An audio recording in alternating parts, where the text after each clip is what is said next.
Alright guys, welcome back. So continuing on with the equipment install, and kind of what I'm doing here is I'm tidying up the rear end section. So because you got the rudder servo in the center on the very top, and then you've got the elevators are on each side. They're in the wing here, and the leads kind of come through into the fuselage. So just to kind of protect everything from heat, and that servo, which is underneath that white area right there, that's actually a ceramic blanket. I love this stuff versus the paint because it's super light and it's a lot thicker. You can double it up, triple it up, whatever you want to do, and it doesn't weigh anything. It's cheap. It cuts with scissors, and you can glue it in with CA or high temp RTB, or you can even take the aluminum tape and put aluminum tape on the back side of it and stick it in if you can get it to stick in the model. But typically that tape doesn't hold.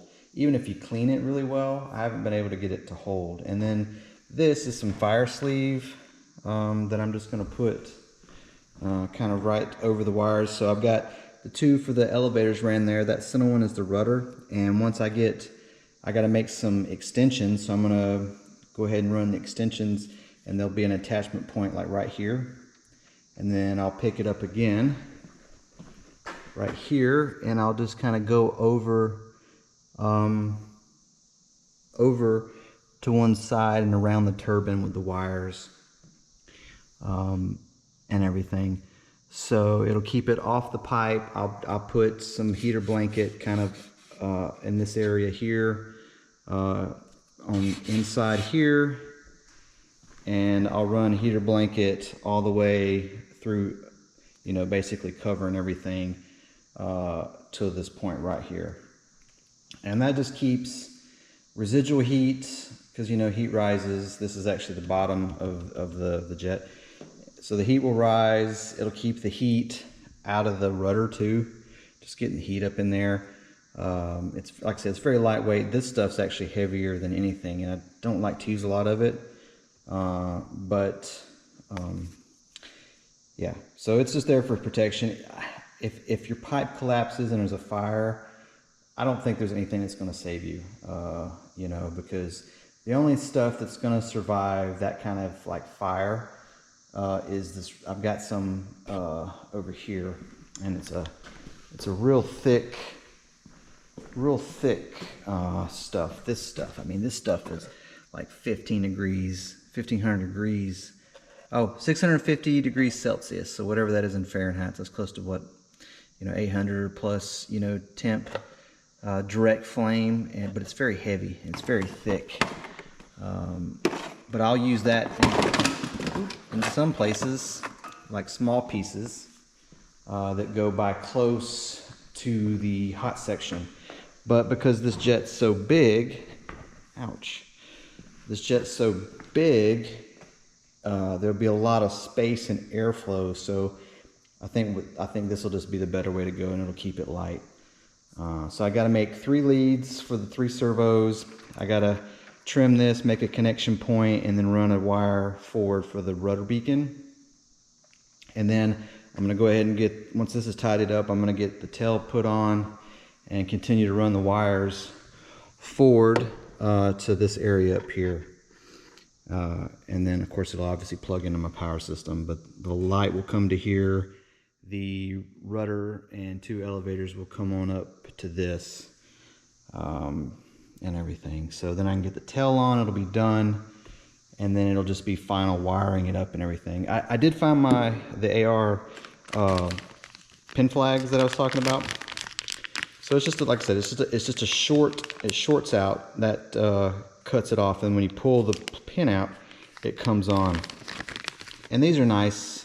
The only thing is they come with these I don't know what you call them, but I'm sure it plugs right into their AR system. So all I do is I snip that off. I put 2 regular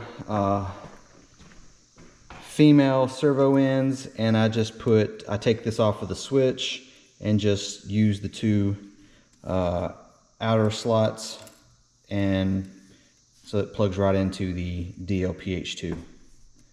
So, what else was there from last night that I couldn't find? No, I think it was just the pin switch.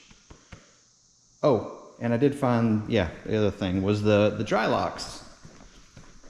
So, oops, not there. So the dry locks. So like I said, I got more than I need for these. Sorry guys, there we go. Right. So what you need, so this one right here and these two. So these two are what you put in the model. I got a blue and a white just because I wanted some options.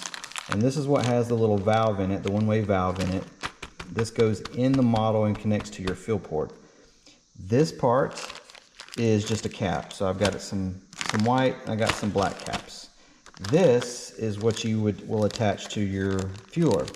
It's got two O-rings, and you can kind of see, it's hard to see it, but it pushes. It's got that same little kind of beak looking, open beak design, and that's what pushes down when you lock these in to dry lock.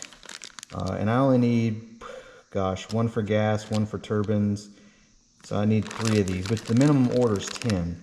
And it was like, for all this, with shipping was like 90 bucks. So, and it's made by Kent Systems.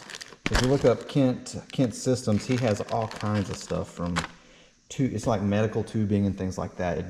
You know, if you want to do like some fuel bags, you know, with IV bags, you could probably get them from him too. But anyways. Yeah, so that's just a quick little update what's going on. It's Mother's Day.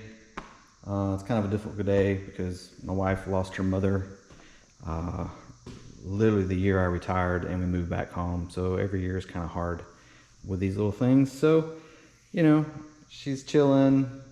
I got to cook her some burgers for later. She's easy, man. She wanted burgers for Mother's Day. So I'm lucky in that aspect. But we're going to grill out some burgers. And I'm going to get back to this. Like I said, I'm going to finish this up. What I'm going to do with that heater blanket, I've already cut a piece and I doubled it up over the servo. I'll just take some CA, and I actually will take probably a real lightweight, just flimsy piece of ply and run it across that and glue it down just to kind of help support it back there, because that's kind of a wide piece. It's 5 inches by 5 inches, and that'll just kind of keep it in place. So, but can't really do a live video for this stuff because I'm in there working. You would never see it. Video would be turning left and right and upside down on me. So I apologize for that.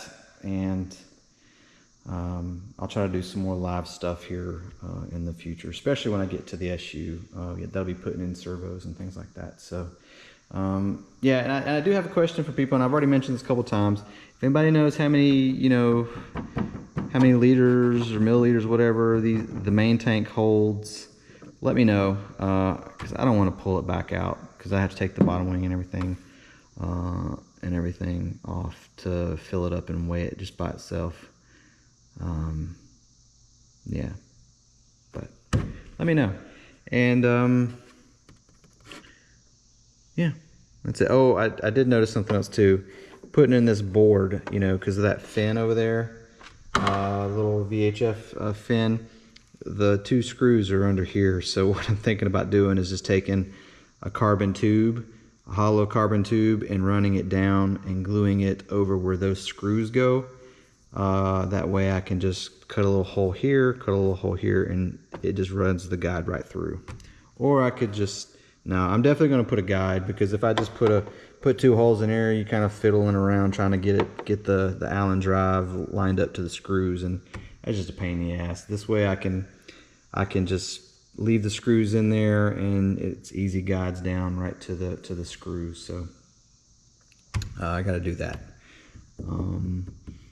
Plus I wanted to kind of put a support in the middle anyways, because these boards are kind of flimsy, and especially for the gyro area, you kind of need a good rigid mount point for your gyro, so any vibration doesn't get picked up as a false, like a vibration of the gyro on those plates moving up and down could give you false readings and outputs from the gyro. So you need the gyro is secure and you know, as rigid to the actual fuselage as possible. So, but anyways, I'm gonna get back to the tail. I gotta make some leads, and I'll kind of do another video after this is tied up and show you what I got. So take it easy. Don't forget to like, thumbs up, thumbs down, subscribe, tell your friends, and all that good stuff. And you know, keep the feedback coming. It's always cool to get messages from people and things like that. So cheers. Happy Mother's Day.